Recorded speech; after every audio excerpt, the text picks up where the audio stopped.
সম্ভবত পৃথিবীতে এমন কোনো কষ্ট নেই, এমন কোনো দুঃখ কিংবা হারানোর ব্যথা নেই যার ভেতর দিয়ে মুহাম্মদ সাল্লাল্লাহু আলাইহি ওয়াসাল্লামকে যেতে হয়নি। আর একজন পিতার জন্যে দুনিয়ার বুকে সবচেয়ে বড় ব্যথা, সবচেয়ে বড় শূন্যতা, সবচেয়ে বড় বেদনার কারণ সম্ভবত চোখের সামনে নিজের সন্তানের মৃত্যু দৃশ্য অবলোকন করা। সন্তানের লাশের ভারের চাইতে ভারী কোনো জিনিস কোনো পিতার জন্য পৃথিবীতে আর তৈরি হয়নি হয়তোবা। 630 খ্রিস্টাব্দে জন্ম নেয় মুহাম্মদ সাল্লাল্লাহু আলাইহি ওয়াসাল্লামের শিশুপুত্র ইব্রাহিম। মাত্র 18 মাস যখন তার বয়স, একদিন হঠাৎ করে নবীজির কলিজার টুকরো সন্তান ইব্রাহিম মারা গেল। সে কি এক বিষাদের দিন, বেদনার অন্তর্দহন। কোলের সন্তান মারা গেলে পৃথিবীর সকল বাবা মাকে যে বেদনা আর দুঃখবোধ গ্রাস করে, যে মনোকষ্ট এসে ভর করে তাদের হৃদয়ে, তা নবীজি সাল্লাল্লাহু আলাইহি ওয়াসাল্লামের বেলাতেও সত্য। সন্তান হারানোর ভীষণ বিষাদে তিনিও কাতর। সেদিন ঘটল আরও একটি ঘটনা। ইব্রাহিম যেদিন মারা গেল, সেদিন আকাশ জুড়ে নেমে এলো অঘোর অন্ধকার। প্রকৃতিতে দিনের বেলাতেই যেন সন্ধ্যের ঘনঘটা। ঘটনা হলো, সূর্যে সেদিন গ্রহণ লেগেছিল, যার ফলে মুহূর্তে আকাশ অন্ধকারে ছেয়ে যায়। কিন্তু আশেপাশের সকলে ভাবল, এই বুঝি ইব্রাহিমের মৃত্যুর জন্যই প্রকৃতির শোক পালন। লোকেদের ভাবনা, এ তো আর সাধারণ কারো পুত্র সন্তান নয়, একেবারে আল্লাহর নবীর পুত্র। নবীপুত্রের প্রয়াণে প্রকৃতি জুড়ে এমন শোকের আবহ তৈরি হতেই পারে, তাতে আশ্চর্য হবার কি আছে। কিন্তু এ যে মোটেও আশ্চর্য কোনো ঘটনা নয়।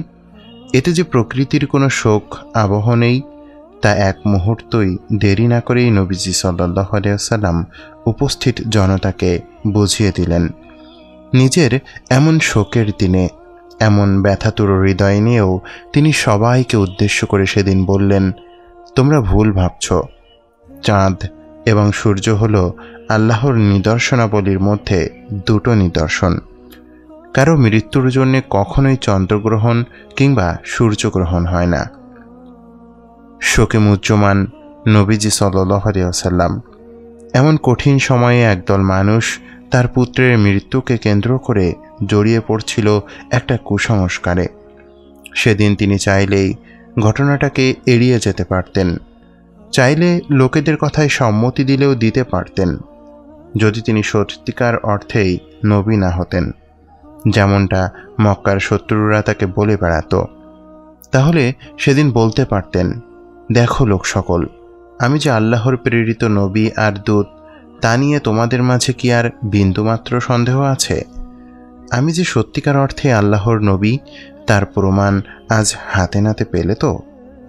যেহেতু আমি একজন নবী, তোমাদের মতন সাধারণ কেউ নই, তাই আমার সন্তানের প্রয়াণ দিবসে প্রকৃতিও আজ শোকাহত, আমার বেদনায় তারাও মর্মাহত।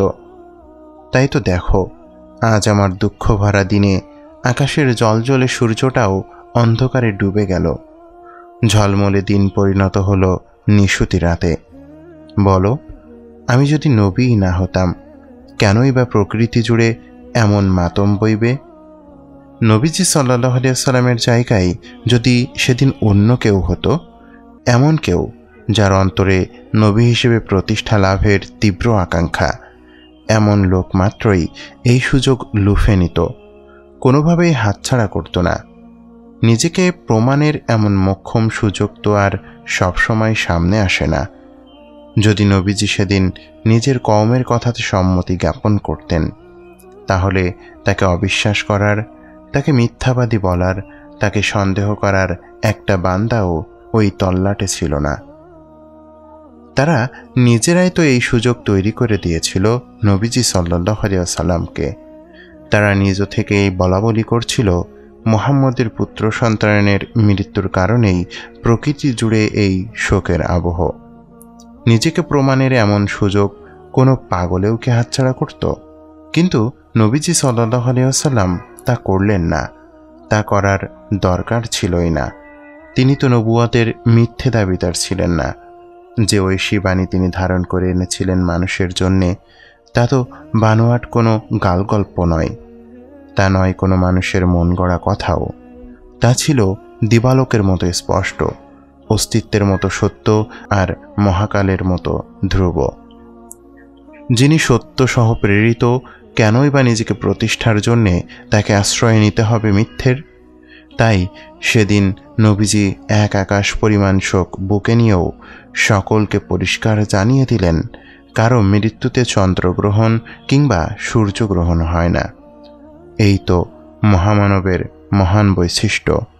কত সহজ সুযোগ, সুলভ হাতিয়ার হাতে পেয়েও যিনি সেটা পায়ে ঠেলে দিতে পারেন, যিনি শোকের সাগরে দাঁড়িয়ে সত্যকে স্পষ্ট করে বলে দিতে সংকোচ করেন না একটুও, তিনিই তো সত্যিকারের নবী।